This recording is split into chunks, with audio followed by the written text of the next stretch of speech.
Hello, yes sir. मेरी आवाज आ रही है ना? Yes sir. यस सर, यही तक।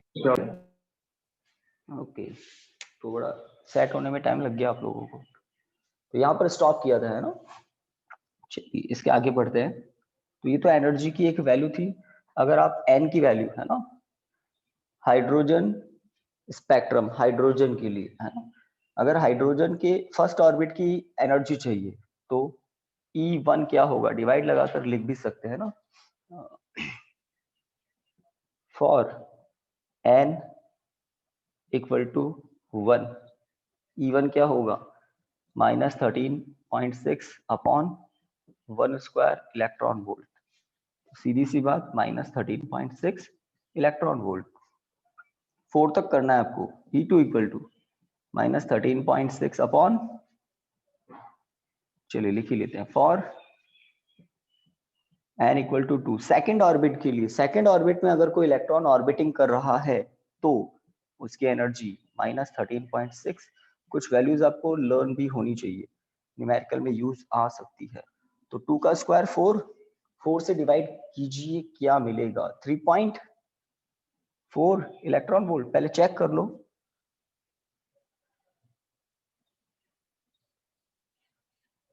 सही है ना? बिल्कुल सही है, 3.4 इलेक्ट्रॉन वोल्ट। तो हमें n इक्वल टू 4 तक तो याद होना चाहिए, और n इक्वल टू 3 के लिए क्या होगा, तो n इक्वल टू 3 के लिए E3 -13.6 upon square of 3 square, तो क्या होगा 9। 9 से डिवाइड करेंगे तो क्या मिलेगा,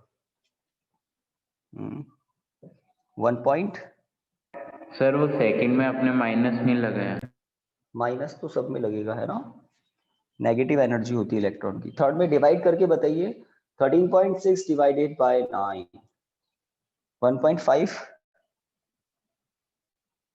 1 अच्छा, ना, आई थिंक। देख लेना, इसको चेक करना, बच्चे बड़े लेट तक आते रहते हैं। Next last, for n equal to 4, तो फोर्थ ऑर्बिट में अगर कोई इलेक्ट्रॉन ऑर्बिटिंग कर रहा है हाइड्रोजन एटम के फोर्थ ऑर्बिट में, है ना, आप सोच रहे होंगे फोर्थ ऑर्बिट होते हैं क्या, इनफाइनाइट ऑर्बिट होते हैं theoretically. Okay, -13.6 square of 4 electron volt, यहाँ भी माइनस लगा देते हैं। हाँ, तो 16 से डिवाइड करेंगे तो क्या आएगा, 0.85। 0.85, ओके, इलेक्ट्रॉन वोल्ट। आगे भी कर सकते हैं फिफ्थ ऑर्बिट। तो ये कुछ वैल्यूज हैं, सबसे पहला सेकंड। तो एनर्जी जो है वो बढ़ रही है या कम हो रही है, एनर्जी बढ़ रही है बढ़ रही है। या घट रही है, बढ़ रही है, इंक्रीज हो रही है। ये सबसे कम एनर्जी है, ये थोड़ी ज्यादा है, फिर थोड़ी और ज्यादा, फिर थोड़ी और ज्यादा, और जब इलेक्ट्रॉन एटम से बाहर निकल जाता है तो एनर्जी 0 हो जाती है। तो 0 सबसे ज्यादा है ना। और ज्यादा एनर्जी इलेक्ट्रॉन को मिल जाए तो वो स्पेस में जाके काइनेटिक एनर्जी के साथ मोशन करता है, तो पॉजिटिव भी हो सकती है। तो नेगेटिव वैल्यू रिड्यूस होना मतलब एनर्जी इंक्रीज हो रही है। तो ये कुछ वैल्यूज आपने लिख ली होगी। आगे बढ़ते हैं।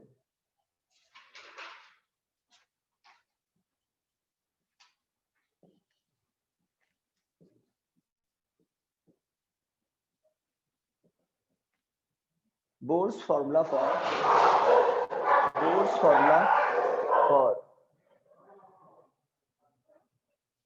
Wave number. तो आप में से कोई बताए वेव नंबर क्या होता है?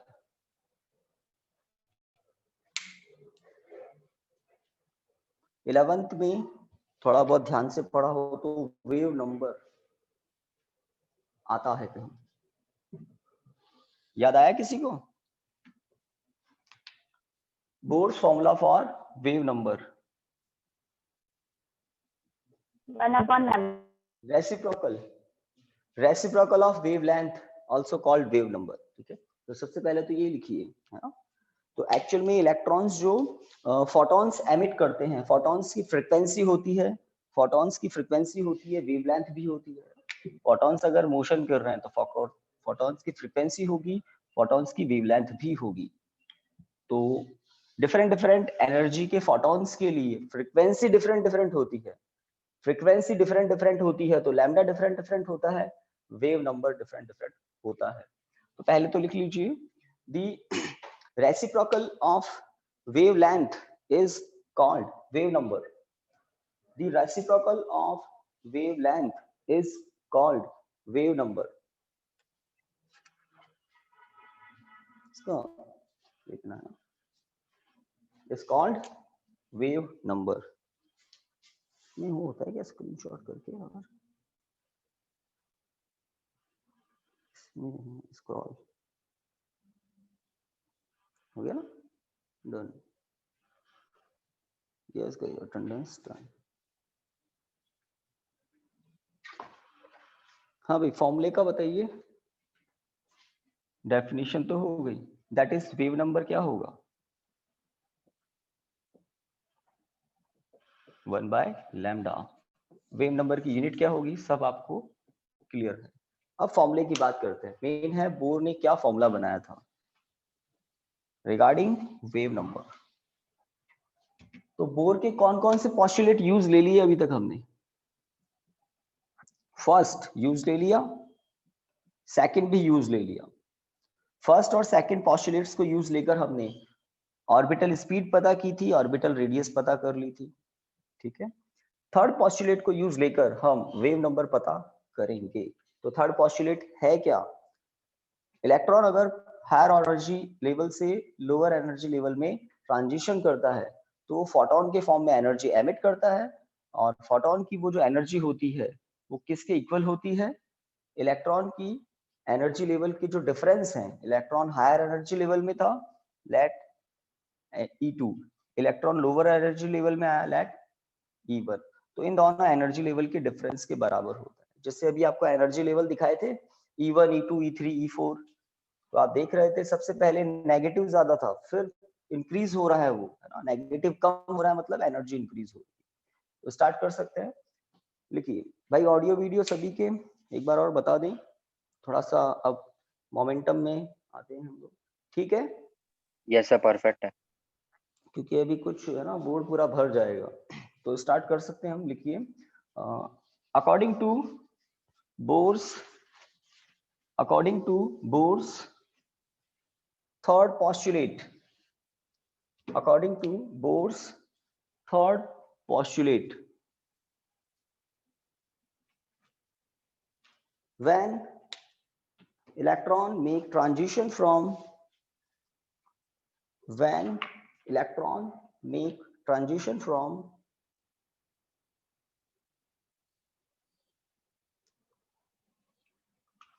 a higher energy level to a lower energy level, from a higher energy level to a lower energy level, then फटाफट लिख लें, then it emits energy in the form, then it emits energy in the form of photon, in the form of photon.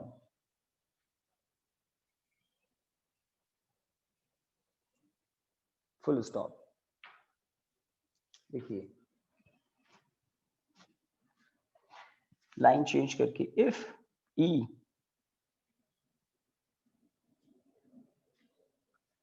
E1 कर देते हैं, if E1 and E2 be the energy of electron, if E1 and E2 be the energy of electron, energy of electron का मतलब है total energy of electron, be the energy of electron in its lower and higher energy levels respectively, in its lower and higher energy levels respectively, then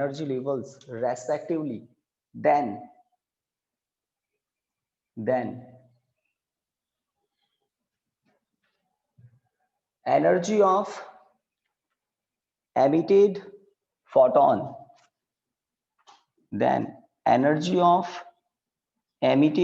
photon,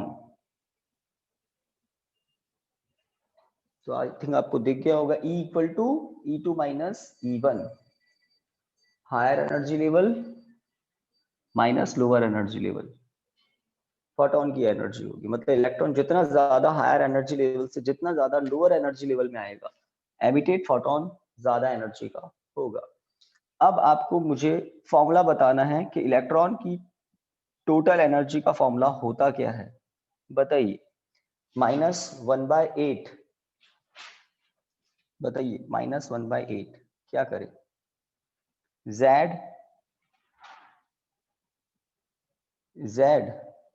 e⁴ था कुछ? mz square into the power 4 upon m square h m square No sir, mz square. अच्छा, z का square बोल रहे हैं आप, ठीक है। Yes sir. और उसके बाद epsilon naught square n square h square, और कुछ था नीचे? No sir. No sir. -1/8 तो है ही, ठीक है। तो एक्चुअल में जो टोटल एनर्जी होती है रिवॉल्विंग इलेक्ट्रॉन की, है ना, हाइड्रोजन लाइक एटम के लिए सब कुछ हो रहा है, ठीक है। तो ये एक्सप्रेशन है, ठीक है। पर्टिकुलर हाइड्रोजन की बात कर ले तो बात अलग है, अभी हम हाइड्रोजन लाइक एटम की ही बात कर रहे हैं, ठीक है। हाँ, तो चेक कर लिया भाई, आई थिंक आपने यस बोला है, ये फॉर्मूला ठीक है। तो अब हम इस जनरल फॉर्मूले को अगर E2 पर अप्लाई कर दें तो E2 के लिए ये क्या हो जाएगा? N2, है ना। For E2 this is N2, और similarly for E1 -8 mz square e⁴ upon epsilon naught square n1 square और h स्क्वायर। तो नेगेटिव साइन है, सब कुछ है, तो वैल्यू पुट करते हैं। यहां लिखिए बिकॉज E2 इक्वल टू -1/8 लिखना पड़ेगा पहले, mz square e⁴ upon epsilon naught square n2 square h square and E1 equal to -1/8 mz square e⁴ upon epsilon naught square n1 square h square. So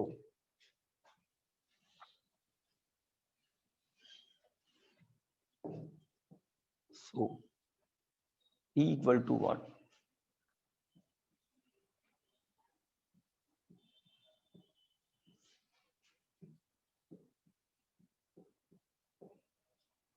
minus minus plus कर रहे हैं guys, देख लेना आप।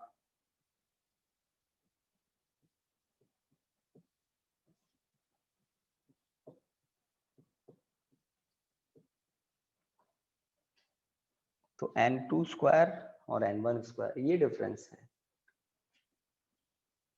E equal two common जो आता है उसको ले लेते हैं, तो m z स्क्वायर e⁴ और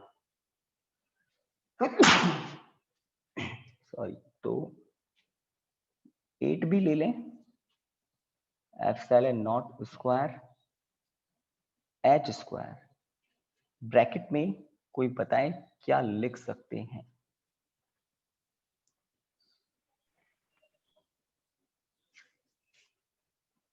Sir, 1 upon n2 square minus 1 upon n1. और ध्यान से देखो, इसीलिए पूछ रहा हूँ। So 1 upon n1 square minus 1 upon n. n1 square पहले, n2 स्क्वायर वाली टर्म बाद में, माइनस किस पर है? n2 स्क्वायर वाली टर्म पर। तो आई थिंक यहां तक आप पहुंच गए होंगे।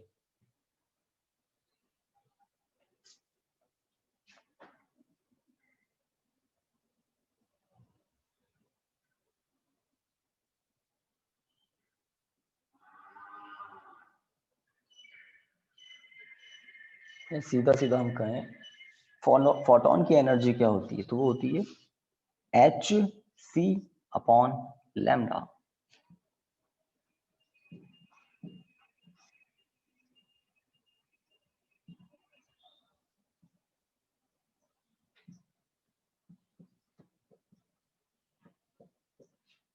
तो reason because energy of photon equal to h nu equal to hc/λ। Equal to h nu होता है, न्यू इक्वल टू c/λ। तो 1/λ इक्वल टू, अब आपके सामने है mz² e⁴ 8 h8 c⁴ h³ n1² minus n2²।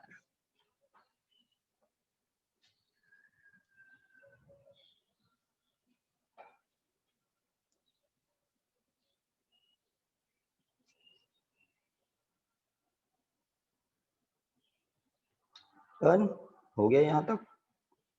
तो यहाँ तक हो जाए तो बता देना।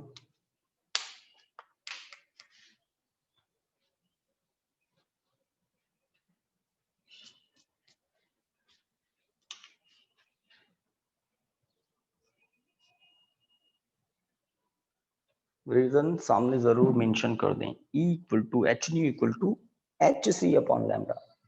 तो 1/λ होता है wave number, reciprocal of wavelength is called wave number.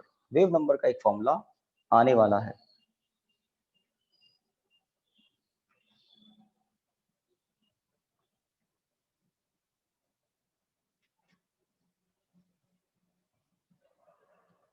तो कहां पर क्या चेंज हो रहा है, किसको क्या कहते हैं, बस ये ध्यान रखना है। और क्या ध्यान रखना है, अब जो मैंने एक्सप्रेशन लिखा है उसमें एक कैपिटल R दिख रहा है, Z² भी दिख रहा है। तो देखकर पता लगता है कि ये कैपिटल R किसके प्लेस पर रखा गया होगा, है ना। तो आपको लिखना होगा here R equal to m e⁴ 8 c⁴ h³। यहाँ पर भूल मत जाना h³ है, h इंटू h² h³ हो गया था। ये सारे कांस्टेंट हैं। इन सभी कांस्टेंट की वैल्यू जब पुट करते हैं तो वैल्यू आती है 1.097 into 10⁷ metre inverse is called Rydberg constant।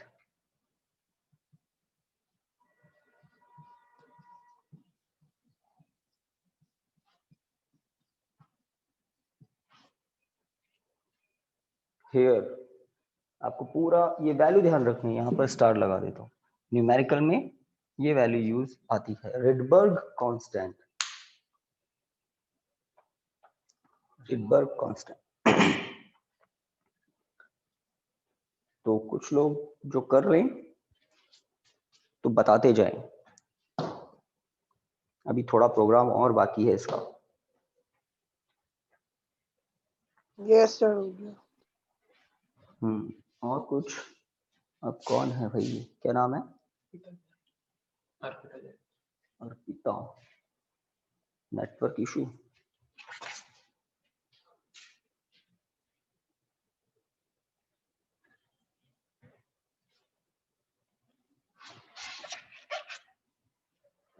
बाकी लोग इन्फॉर्म करते जाएं, इन्फॉर्म करते जाएं। और h³ का ध्यान देना और रिडबर्ग कांस्टेंट का ध्यान देना है। अब ये तो है हाइड्रोजन लाइक एटम के लिए, this is for H like atom, H like atoms. Particular hydrogen atom के लिए ही करना हो तो अब लिखिए फॉर H एटम Z1 हो जाएगा आपको सभी को। Yes, for H atom same formula put करना है। Z² दिखाई नहीं देगा बिकॉज Z1 होगा, 1 का स्क्वायर 1। ठीक है, फॉर H एटम फॉर्मूला लिख लें,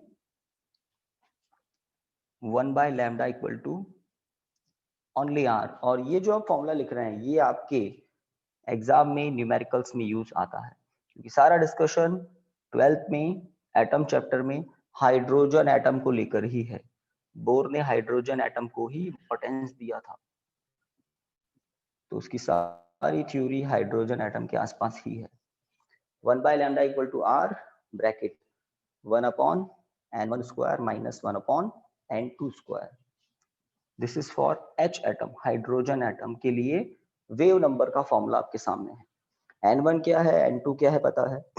r रिडबर्ग कांस्टेंट 1.09697 है इंटू 10⁻+7 है, ध्यान रखना +7 पॉजिटिव 7। Done guys. तो टॉपिक क्या था, Bohr's formula for wave number, ये आपके सामने। तो 50% काम हुआ है आज की क्लास का, अब इंटरेस्टिंग काम और बाकी है। मे बी आपने नाम सुना होगा स्पेक्ट्रम, है ना। स्पेक्ट्रम जो एमिट करता है कोई भी गैस, हाइड्रोजन गैस है। तो पहले मुझे बताएं यहाँ तक हो गया ना, मैं आगे की कहानी कुछ बताना स्टार्ट करूं।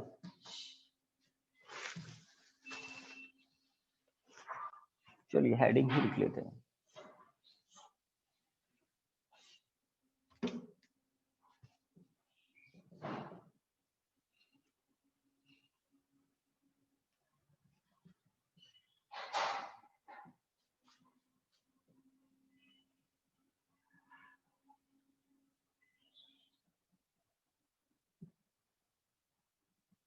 यस गाइस, लिख सकते हैं आप।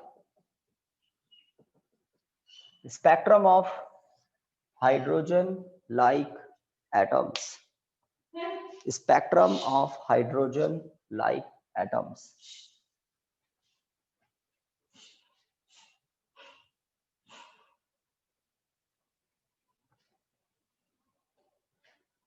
हाँ भाई, सभी की क्लियर है audio video?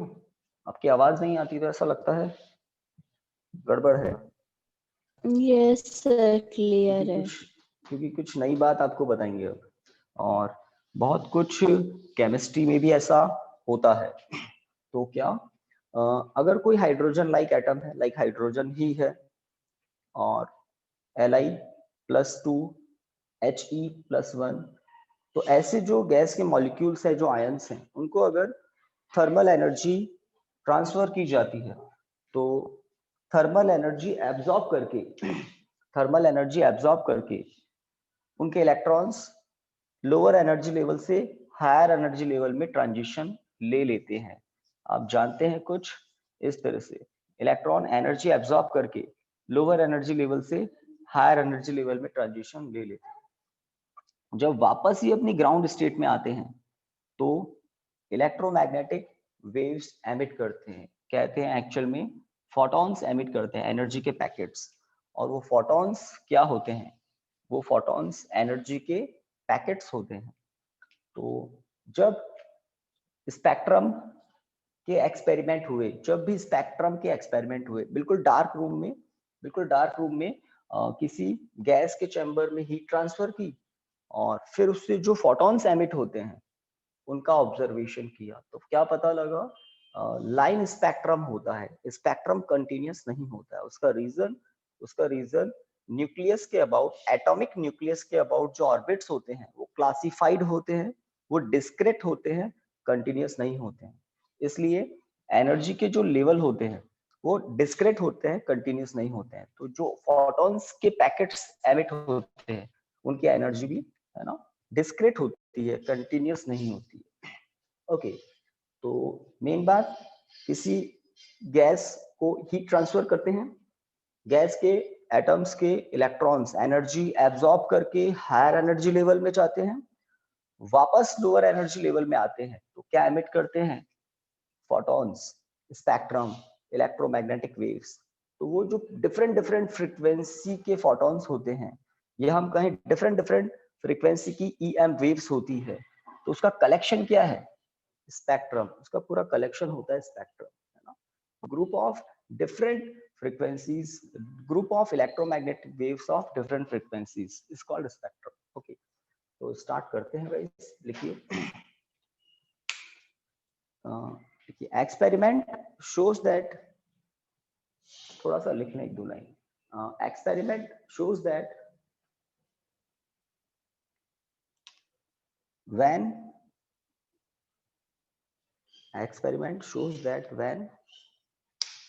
thermal energy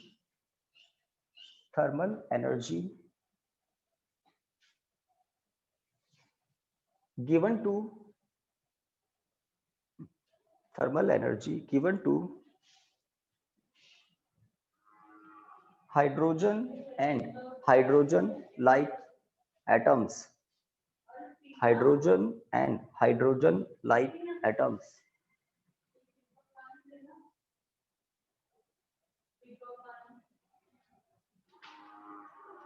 they give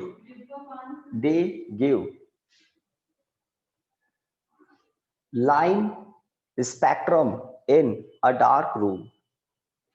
They give line spectrum in a dark room. तो किसी डार्क रूम में लाइन स्पेक्ट्रम मिलता है कब? जब हम हाइड्रोजन या हाइड्रोजन लाइक एटम्स को हीट ट्रांसफर करते हैं, वापस वो एनर्जी रिलीज करते हैं, तो क्या मिलता है? Line spectrum. तो आपने क्या लिखा? They give line spectrum in a dark room. Full stop. आगे लिखिए, इन the line spectrum,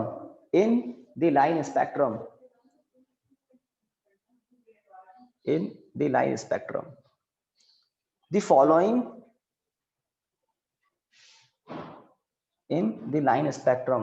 following series of, एक बार रिपीट करना. हाँ तो कहां से?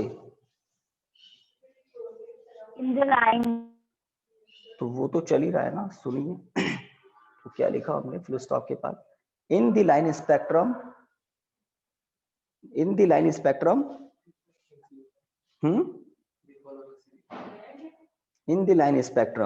the following series of electromagnetic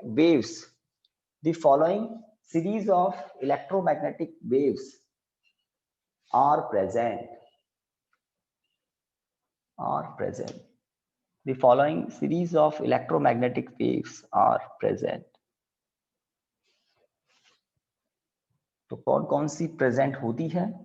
नाम लिखना स्टार्ट कीजिए. फर्स्ट, नाम आपने सुना होगा शायद. सुना है? Lyman series. Yes. तो सबसे पहला लिखिए Lyman series.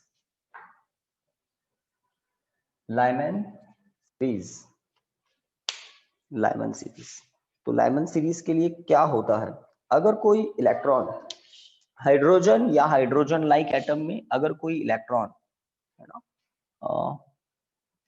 N2 equal to 2 से N1 equal to 1, from N2 equal to 2 to N2 equal to 1, इस तरह से ट्रांजिशन करता है. तो हायर ऑर्बिट कौन सा है? सेकंड वाला. लोअर ऑर्बिट कौन सा है? फर्स्ट वाला. तो अगर हायर ऑर्डर से लोअर ऑर्डर में ट्रांजिशन हो रहा है तो ये कुछ होगा. अब फॉर्मूला क्या होगा? तो बोर ने जो ये स्टार लगा हुआ है ना, हाइड्रोजन एटम को ज्यादा इंपॉर्टेंस दिया. अगर हाइड्रोजन लाइक एटम की बात करेंगे तो आर के साथ जेड स्क्वायर को दिखा देंगे, और पर्टिकुलर हाइड्रोजन ही एटम की बात करेंगे तो आपको पता है जेड की वैल्यू 1. तो हम सीधा सीधा हाइड्रोजन एटम के लिए ही, है ना, पर्टिकुलर हाइड्रोजन एटम के लिए फॉर्मूला लिख सकते हैं. तो क्या होगा? वेव नंबर क्या होगा इसके लिए? सो वेव नंबर 1/λ. तो लाइमन सीरीज के लिए वेव नंबर क्या होगा?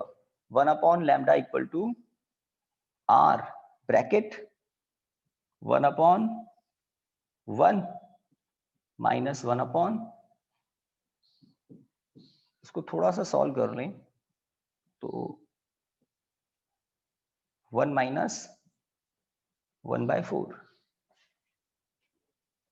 कुछ गलत है, कुछ गलत है। सुनिए भाई, यहाँ पर थोड़ा सा अगर स्पेस है तो काम हो जाएगा। n2 equal to 2, 3, 4, and so on 2, n1 equal to 1। थोड़ा चेंज कर दिया क्योंकि हम लाइमन, बामर, पास्चन, ब्रैकेट, फुन 5 सीरीज पढ़ेंगे, तो यहाँ पर आपको बात ध्यान देनी है। देखिए हायर एनर्जी लेवल कौन सा हो सकता है, सेकंड भी हो सकता है, थर्ड भी हो सकता है, फोर्थ भी हो सकता है, फिफ्थ भी हो सकता है, सिक्स्थ भी हो सकता है। हायर एनर्जी लेवल तो कोई सा भी हो सकता है, बट लोअर एनर्जी लेवल एक ही है, वो है n1 इक्वल टू 1। इसका मतलब इलेक्ट्रॉन अगर किसी भी हायर ऑर्डर से फर्स्ट ऑर्डर में आता है, फर्स्ट ऑर्बिट में आता है, तो वो जो एनर्जी के पैकेट्स एमिट कर रहा है ना, उन सब एनर्जी पैकेट्स की फ्रीक्वेंसी का जो ग्रुप होगा, वेवलेंथ का जो ग्रुप होगा, वो सब किस में आएगा, लाइमन सीरीज में। लाइमन सीरीज एक पर्टिकुलर हम बड़ा डायग्राम बनाएंगे, उसमें ये सब कुछ दिखेगा। बहुत इंटरेस्टिंग और बहुत ही इंपॉर्टेंट टॉपिक इसको आप कह सकते हैं। ओके, तो फॉर्मूले में कुछ चेंज होगा, क्या होगा, 2 के प्लेस पर आपको क्या लिखना है, n2 स्क्वायर, n2 स्क्वायर। और n2 क्या क्या हो सकता है वो आपके सामने है।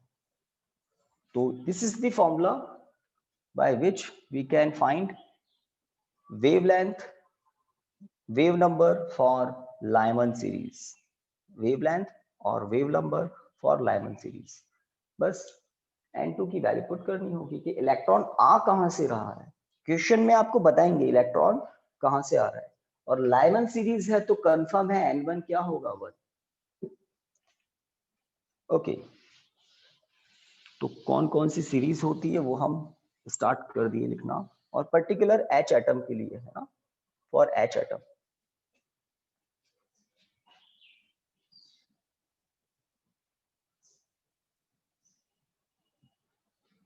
है ना, so wave number for H atom.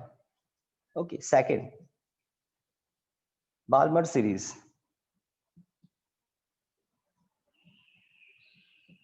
Balmer series, Lyman, Balmer, Paschen, Brackett, Pfund, इस तरह से। तो बाल्मर सीरीज में क्या होता है, बाल्मर सीरीज में इलेक्ट्रॉन सेकंड ऑर्बिट में, सेकंड ऑर्डर में आता है किसी हायर ऑर्डर से। तो इलेक्ट्रॉन का ट्रांजिशन दिखा रहा हूं मैं, फ्रॉम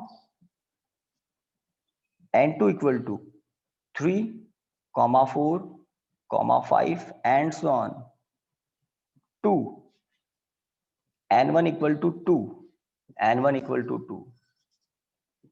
तो बाल्मर सीरीज में n1 2 होता है और n2 2 के ऊपर कुछ भी, तो ये देख लीजिए 3, 4, 5, 6 and so on. Okay, so wave number for H atom,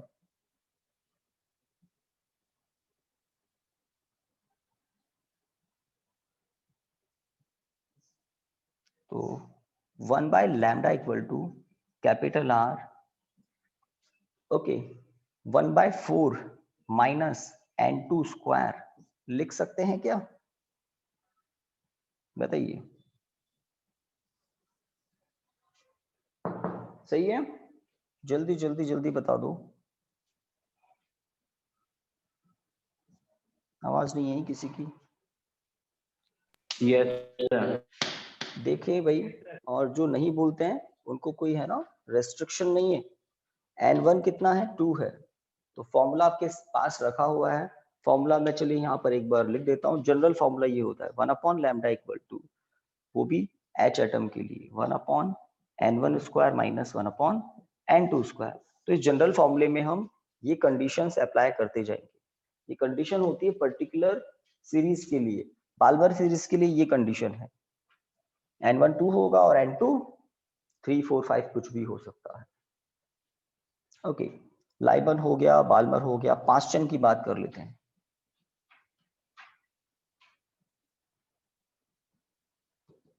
Paschen series, Paschen series, तो पास्चन सीरीज में क्या होता है, बस आगे से आगे बढ़ते जाएंगे। n1 3 होगा, ठीक है, तो इलेक्ट्रॉन का ट्रांजिशन कहां से कहां होता है ये हम दिखा रहे हैं। from n2 equal to 4, 5, 6 and so on to n1 equal to 3। तो किसी भी हायर ऑर्बिट से थर्ड ऑर्बिट में इलेक्ट्रॉन आता है। अब थर्ड के ऊपर हायर ऑर्बिट कौन से होंगे? 4, 5, 6, 7 इस तरह से। So wave number for H atom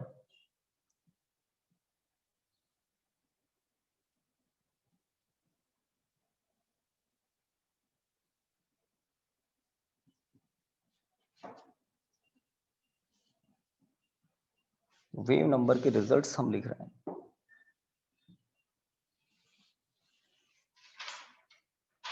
one by lambda equal to R 1/9 कर दें, है ना, n1 की वैल्यू।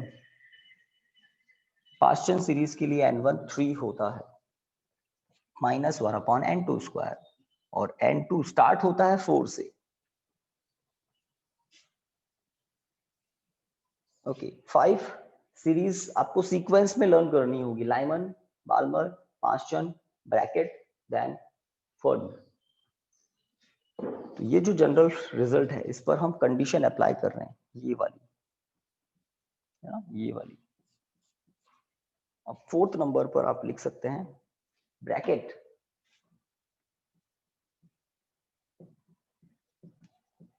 सीरीज। तो ब्रैकेट सीरीज के लिए क्या होगा, इसमें कोई बहुत बड़ा फिजिक्स नहीं है, बट विद नेम आपको n1 क्लियर होना चाहिए। n1 के ऊपर होता है हायर ऑर्बिट, तो लाइमन सीरीज के लिए n11, बाल्मर सीरीज के लिए n12, पास्चन सीरीज के लिए n13, ब्रैकेट सीरीज के लिए n14 हो जाएगा। फ्रॉम, ये फ्रॉम मतलब इलेक्ट्रॉन कहां से कहां आ सकता है। From n2 equal to 5, 6, 7 and so on to n1 equal to 4. So wave number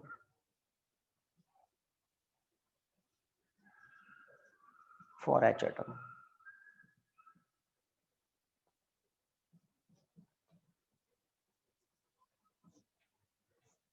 okay 1/16 minus n2 square। Last fifth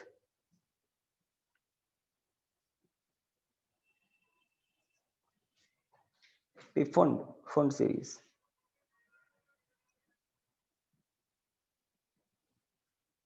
Pfund series भी बोलते हैं, P silent Pfund series, Pfund series. Okay, तो इस सीरीज में क्या होता है, n1 5 होता है, तो n2 कहां से स्टार्ट होगा, n1 तो 5 है, उसके पीछे से, उसके भी आगे से एक तरह से n1 5 होगा। फ्रॉम, तो इलेक्ट्रॉन का ट्रांजिशन होगा from n2 equal to, yes guys कोई बता दीजिए, फुंड सीरीज में n2 स्टार्ट कहां से होगा, 6, 6, 7, 8 and so on to n1 equal to 5। Ground state होगी फुंड सीरीज की 5। सो वेव नंबर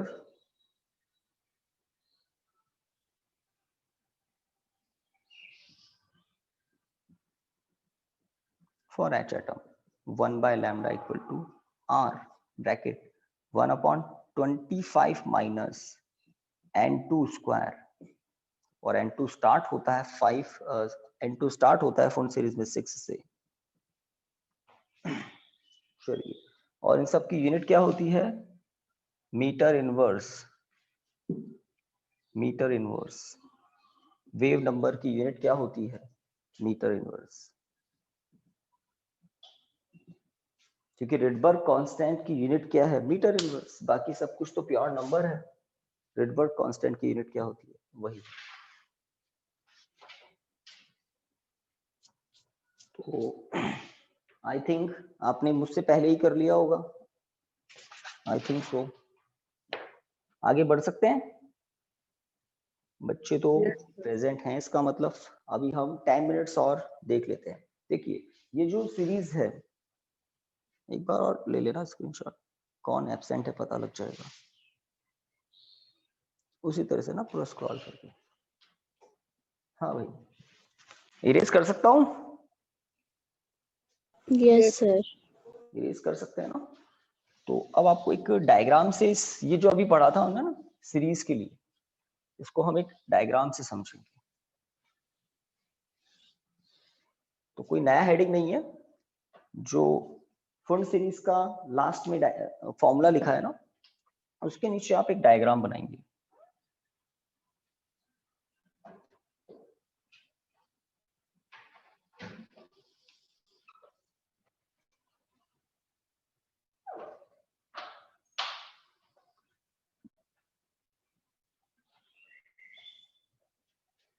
तो काफी बड़ा डायग्राम होगा ये। तो आपको कुछ वैल्यूज मैंने बताई थी आज मॉर्निंग में। सबसे पहले E1, E2, E3, E4। सबसे पहले क्या थी? -13.6। उसके बाद माइनस 5.4 था क्या? उसके बाद 3.4 था, ऐसा कह रहे हैं, ठीक है। उसके बाद ये था, उसके बाद आई थिंक है ना इलेक्ट्रॉन वोल्ट तो सब में था। आप देखें डिफरेंस ज्यादा है, फिर डिफरेंस कम हो रहा है, फिर डिफरेंस कम हो रहा है। डिफरेंस पर गौर फरमाएं। 13.6, 3.4 डिफरेंस ज्यादा है। फर्स्ट और सेकंड के एनर्जी लेवल में डिफरेंस ज्यादा है। सेकंड और थर्ड में डिफरेंस है बट थोड़ा कम हो गया। थर्ड और फोर्थ के एनर्जी लेवल में डिफरेंस है और कम हो गया। इस तरह से फिफ्थ, फोर्थ, फिफ्थ में और कम हो जाएगा, सिक्स्थ, सेवंथ में और कम हो जाएगा। डिफरेंस रिड्यूस हो रहा है, देख पा रहे होंगे आप, है ना। इनमें डिफरेंस ज्यादा है, फिर इन दोनों में डिफरेंस थोड़ा कम हो गया, फिर इन दोनों में डिफरेंस और कम हो गया। तो डिफरेंस रिड्यूस हो रहा है। तो इस बेसिस पर आप डायग्राम देखें। मैंने एक हॉरिजॉन्टल लाइन ड्रॉ की है और इस हॉरिजॉन्टल लाइन के कॉरस्पॉन्ड मैं कह देता हूं N1 फर्स्ट ऑर्बिट की एनर्जी लेवल। चलिए N1 यहां सबसे नीचे लिख देते हैं हम। This is N1 ground state का एनर्जी लेवल। सबसे लोवेस्ट एनर्जी लेवल है N1, इसलिए सबसे नीचे है। उसके बाद N2, ठीक है। अब डिफरेंस थोड़ा रिड्यूस करते हुए ध्यान दें, आपको देखकर पता लग रहा होगा डिफरेंस कम हो चुका है। यहाँ डिफरेंस ज्यादा था, यहाँ कम हो गया है। अब थोड़ा और कम करते हुए, तो आपकी कॉपी में जो लाइनिंग्स हैं उनके पैरेलल कुछ आपको ड्रॉ करना है। तो ये हो जाएगा थर्ड एनर्जी लेवल, ये फोर्थ एनर्जी लेवल। जैसे जैसे ऊपर जा रहे हैं एनर्जी बढ़ रही है, नेगेटिव वैल्यू रिड्यूस हो रही है, इसका मतलब एनर्जी बढ़ रही है। और सेपरेशन जो है आप देख सकते हैं डिक्रीजिंग ऑर्डर में है। सक्सेसिव लाइंस जो है उनके बीच में सेपरेशन रिड्यूस हो रहा है, देख पा रहे हैं ना। ऑन कर दे, नेक्स्ट और कम कर देते हैं।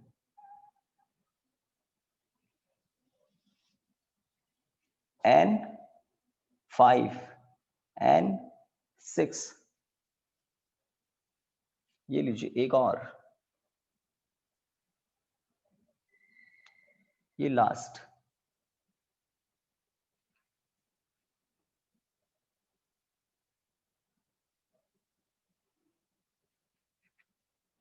N7।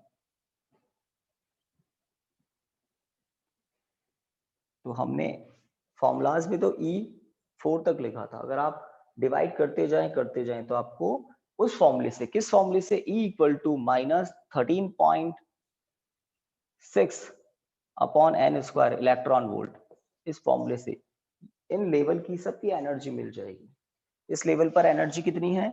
-13.6 इलेक्ट्रॉन वोल्ट, यहाँ पर -3.4 इलेक्ट्रॉन वोल्ट, यहाँ पर 1.51 इलेक्ट्रॉन वोल्ट, यहाँ पर 0.85 इलेक्ट्रॉन वोल्ट, यहाँ पर और कम हो जाएगी, फिर और कम हो जाएगी, फिर और कम हो जाएगी। तो ये इस तरह से एनर्जी लेवल का एक ग्राफ स्टार्ट कर रहे हैं अभी हम, है ना।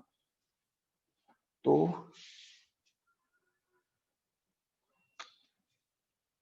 इनको नहीं करना है ना 11th के, नहीं करना है इनको। यस गाइस, तो अगर लाइमन सीरीज की बात करें, सुन रहे हैं सभी? इंटरेस्टिंग काम, आवाज आ रही है क्या? Yes, sir. Yes, sir. तो ये ब्लूटूथ जाने वाला है, फटाफट करते हैं। देखिए, अगर लाइमन सीरीज की बात करें तो इलेक्ट्रॉन कहां से आ सकता है? 7th ऑर्डर से फर्स्ट में आ सकता है, 6th ऑर्डर से फर्स्ट में आ सकता है, 5th ऑर्डर से भी फर्स्ट में आ सकता है, 4th ऑर्डर से फर्स्ट में आ सकता है, 3rd से भी आ सकता है और 2nd से भी आ सकता है। ये जो आपको दिख रहा है ये सब किस में आएगा? लाइमन सीरीज में। Yes, sir.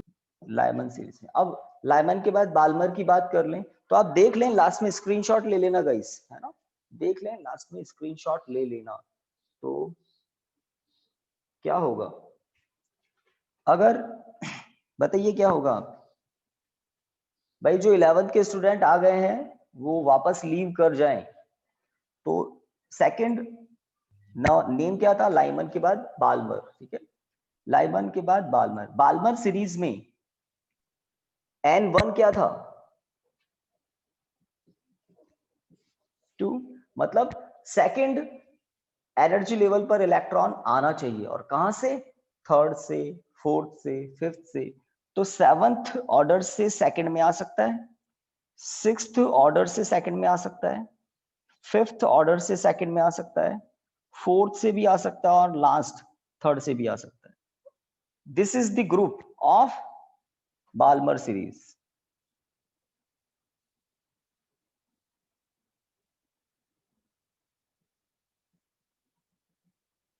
बाल्मर सीरीज अब आप समझ गए होंगे। Lyman, Balmer, Paschen. Paschen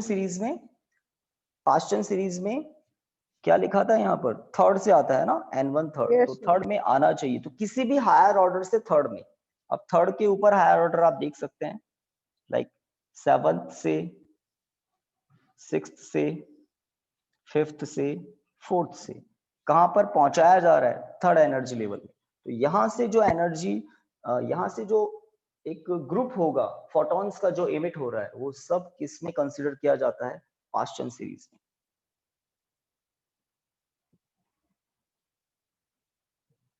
Paschen series तो आप समझ गए होंगे। Lyman, Balmer, Paschen. ब्रैकेट के लिए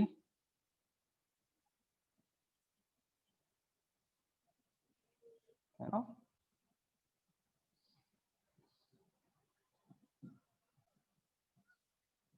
ब्रैकेट सीरीज। फुन सीरीज के लिए भी कुछ अवेलेबल है। 7th से 5th में आ सकता है, 6th से 5th में आ सकता है, ऊपर और हो सकते हैं 8th 9th। उन सब से जब आएगा तो बनेगा फुन सीरीज, पी फुन series.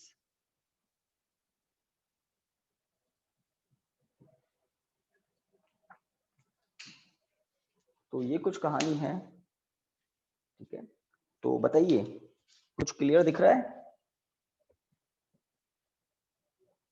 Lyman, Balmer, Paschen, bracket, फुन। स्क्रीनशॉट ले लें आप लोग, स्क्रीनशॉट ले लें। Yes, sir. ओके, तो आज की क्लास को यहाँ स्टॉप करते हैं, और कल अगर क्लास होगी तो आपको इन्फॉर्म कर दिया जाएगा ग्रुप में इवनिंग तक, ठीक है ना? Thank you students, good day. Thank you, thank you sir. Sir, good day sir.